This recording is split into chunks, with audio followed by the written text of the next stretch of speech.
नमस्कार। आप देख रहे हैं कलम न्यूज। संगरिया के नगराना टोल नाके पर 24 घंटे किसानों ने चला रखा है लंगर। आपको बता दें कि संगरिया टोल नाका है, यहाँ पर किसान आंदोलन जो दिल्ली के अंदर चल रहा है उसको समर्थन देते हुए धरना लगाया हुआ है और टोल को फ्री किया हुआ है। किसी भी वाहन से टोल नहीं वसूलने दिया जा रहा है।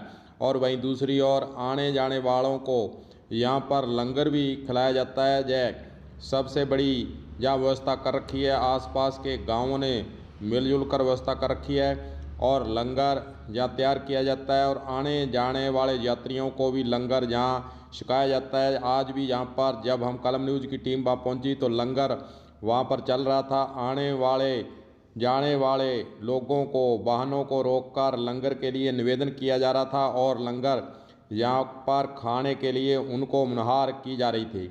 आपको बता दें कि यहाँ पर कई दिनों से टोल नाका फ्री किया हुआ है और धरना लगाया हुआ है। जब तक तीनों कृषि अध्यादेश वापस नहीं होते तब तक यह धरना जारी रहेगा। जाके किसानों से भी बातचीत की गई है। महिलाएं जहाँ लंगर तैयार रोज़ करती हैं, इसी प्रकार सेवा भाव से यहाँ सेवा करती हैं और यहाँ पर पंगत में बैठाकर आने जाने वाले किसानों को और राहगीरों को खास रूप से लंगर की व्यवस्था यहाँ की हुई है और उनको लंगर जहाँ छिकाया जाता है। आपको दो किसानों की बातचीत भी सुनाएंगे आज, जिनसे कलम न्यूज़ ने बातचीत की है।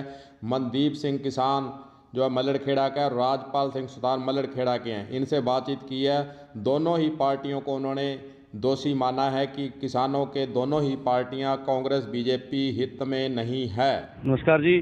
केंद्र सरकार द्वारा लगाए गए तीनों काले कानूनों के विरोध में पिछले 59 दिनों से हमने यहाँ संगरिया का जो पहला टोल नाका है नगराना, वहाँ पे हमने टोल नाका फ्री करवा रखा है और 24 घंटे लंगर सेवा हम आसपास के गांव से मल्लड़खेड़ा, नगराना, मानकसर, लीलावाली, संगरिया तहसील के जितने भी गांव हैं उनके सहयोग से 24 घंटे लंगर की सेवा दी जा रही है और टोल को पूर्णतः बंद किया गया पिछले 59 दिनों से। तो आगे क्या रणनीति रहेगी? आगे दिल्ली में तो कोई बात बनती थी कि नहीं रही? जब तक कानून वापसी नहीं तब तक घर वापसी नहीं। दिल्ली में जो हमारी जत्थेबंदियां बैठी है वो दिल्ली में बैठी है और तब तक हम यहाँ बैठे हैं। हमारे आसपास के गांव से हमारी माताएं बहनें आती हैं, जैसे आपने देखा होगा सुबह शाम मतलब अपनी सेवाएं देती है। वो यहाँ पे सबके लिए एक लंगर बनता है। जो ट्रक वाले भाई आते हैं उनके लिए भी और जो जाने वाले यात्री हैं उनके लिए भी बिल्कुल फ्री सेवा रहती है। गुरदीप साहब जो बीजेपी से विधायक है संगरिया जी, उसका यहाँ गिराव भी किया गया था। उन्होंने कहा कि मैं इस्तीफा भी दे दूंगा। इस पर क्या कहेंगे आप? वो अपनी जान छुड़ा के यहाँ से भाग गए थे और पार्टी उनको इतनी प्यारी है कि वो पार्टी नहीं छोड़ सकते। उनको पूरी जनता ने, संगरिया और टिब्बी जो विधानसभा क्षेत्र है यहाँ की पूरी जनता ने उनको एक किसान होने के नाते अपना जन समर्थन दिया था। 1 लाख से ऊपर उनको वोट आए थे। वो उनको पार्टी की वजह से नहीं आए थे, वो उनको एक किसान का बेटा होने के नाते से आए थे और आज वही किसान का बेटा मुंह छुपाए इधर उधर घूम रहा है। अगर आज वो हमारे साथ नहीं है तो वो नेता हमारे कोई काम का नहीं है। हमने पार्टी के पीछे उनको अपना जनप्रतिनिधि नहीं चुना था, क्योंकि पूरे राजस्थान में कांग्रेस की सरकार आई थी और एक गुरदीप शापिनी जी तो थे, उनकी यहाँ बीजेपी की टिकट थी जो क्लियर हुई थी। तो आपको लगता नहीं कि जो बीजेपी के अंदर कई नेता हैं वो पहले तो किसान है, नेता तो बाद में, उनकी भावना अभी तक बदली नहीं है? भावना वो पार्टी से इस कदर बंध चुके हैं कि उनको पार्टी में ही सब कुछ दिखता है। वो अपनी जो पृष्ठभूमि थी, जो खेती है, खेतीबाड़ी जिनका पेशा है, वो चाह के भी बोल नहीं पा रहे हैं। चाहते हैं लेकिन पार्टी से इस कदर, पार्टी की जो बेड़ियां मान लीजिए, पार्टी की बेड़ियों में इस कदर वो जकड़ चुके हैं कि वो उसको छोड़ नहीं पा रहे।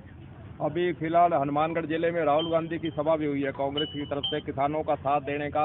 अब जो मुहिम चली इस पर क्या कहेंगे आप? देखिए, जो सरकारें हैं वो एक ही सिक्के के दो पहलू है। चाहे कांग्रेस हो चाहे बीजेपी हो, दोनों किसानों के हमेशा विरोधी रही है। हम ये चाहते हैं कि हमें ज़्यादा जो हमारा था जैसे था वैसा चलता रहे, कोई दिक्कत नहीं है। पर यही कांग्रेस है, कांग्रेस अब अपनी राजनीतिक रोटियां सेक रही है। जब बीजेपी थी तो ये किसानों के साथ थे, जब कांग्रेस की सरकार था तब बीजेपी किसानों के साथ थी। आज कांग्रेस साथ होने का ढोंग कर रही है, तो हमारे तो दोनों ही काम की नहीं। तो कांग्रेस ही अगर कोई मान लो नेता है या कोई विरोधी दल और कोई नेता है अपना झंडा छोड़ के आपके बीच में आता है तो क्या कहेंगे उस पर? पार्टी छोड़ के अगर हमें किसानों का साथ देते हैं तो हम पूर्ण रूप से उनके साथ हैं, बिल्कुल निसंकोच उनको हम स्वीकार करेंगे। और रही बात कांग्रेस की, तो कांग्रेस में अगर दम होता तो हमें आज सड़कों पे नहीं बैठना पड़ता, किसान सड़क पे नहीं बैठा होता, विपक्ष अगर मजबूत होता तो आज किसान को सड़क पे बैठने की जरूरत नहीं थी। जी, क्या नाम है आपका? मेरा नाम राय साहब चार है जी। कहाँ के हो? मैं मलड़खेड़ा गांव है मेरा, और ये सारे मेरे साथी हैं, ये भाई मनदीप हैं, और इन्होंने ही सबसे पहले मानक सर के जो साथी हैं, इन्होंने सबसे पहले टोल नाका बंद करवाया था। नगराना और मानक सर का बहुत बड़ा सहयोग है इस आंदोलन को चलाने में। हम तो कभी कभार जैसे जितना होता है उतना सहयोग कर लेते हैं। लीलावाली, मानक सर, जितने भी संघीय तहसील के जितने गांव हैं, वो सारे अपना दिन रात अपना सहयोग यहाँ देते हैं। जी, देश के अंदर चल रहे किसान आंदोलन के बारे में तथा जो टोल प्लाजा देश के अंदर चल रहे हैं और जिसको मनदीप सिंह किसान मलड़खेड़ा जो है गुंडा टैक्स के रूप में मानते हैं, दोनों ही किसान आंदोलन और जो टोल प्लाजे इंडिया के अंदर चल रहे हैं उस पर क्या विचार है मनदीप सिंह के, वह भी आपको सुनाते हैं, सुनिए। देखो जी, जो पिछले साल मोदी सरकार 2020 में तो तीनों काले कानून लेके आई है, वो काले कानून ना कहकर अपने किसान को मारने का सरकार प्रयास कर रही है। तो पूरे विश्व में, भारत में नहीं पूरे विश्व में विरोध हो रहा है।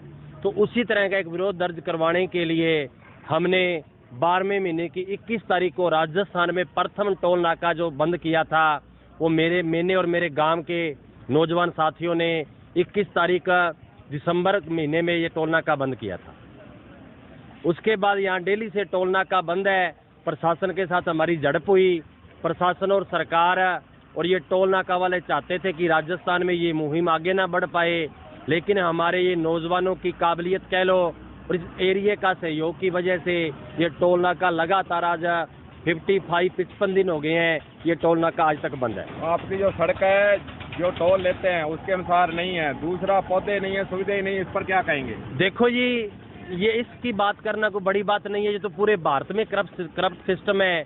यहाँ जब आप आदमी कोई गाड़ी लेता है तो पहले वो रोड टैक्स देता है, तो फिर टोल टैक्स का तो मतलब ही नहीं है।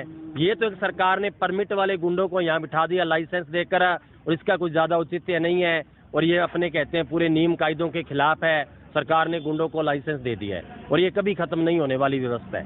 तो आपकी क्या मांग है कि ये टोल जो है ऐसे चल रहे स्टेट के हो चाहे नेशनल हो, बंद होने चाहिए? देखो, टोल तो बंद होने ही होने चाहिए। हमारा ये विचार है कि जब तक तीनों काले कानून बंद नहीं होंगे और एमएसपी नया कानून नहीं बनेगा, तो हम अपने अनिश्चित काल के लिए टोल फ्री करेंगे और यहाँ टोल किसी का लगने नहीं देंगे। अगर कोई ज़्यादा ज़रूरत पड़ती है तो आने वाले समय में जितने भी बीजेपी के विधायक हैं और जितने भी बीजेपी के मेंबर ऑफ पार्लियामेंट हैं, उनके घरों का घेराव करेंगे, उनका रास्ता बंद करेंगे और उनका पूरे घर घेराव करके विरोध दर्ज करवाएंगे। क्या नाम है आपका? मेरा नाम मनदीप सिंह है जी। मैं इसकी अगुवाई कर रहा हूँ, मैं पूरे आंदोलन को संभाल रहा हूँ और बाकी मेरे साथी हैं, जैसे रोमी है, रतनपुरा से, नगराना से टीम है, मल्लड़ से टीम है, लीलावाली वाले भाइयों का बहुत ज़्यादा सहयोग है। पूरे संगरिया के तहसील के निवासी इस आंदोलन को चला रहे हैं। यह किसी पार्टी का आंदोलन नहीं है, यह सिर्फ किसान का आंदोलन है, जो तीनों बिलों के खिलाफ ये आंदोलन चल रहा है।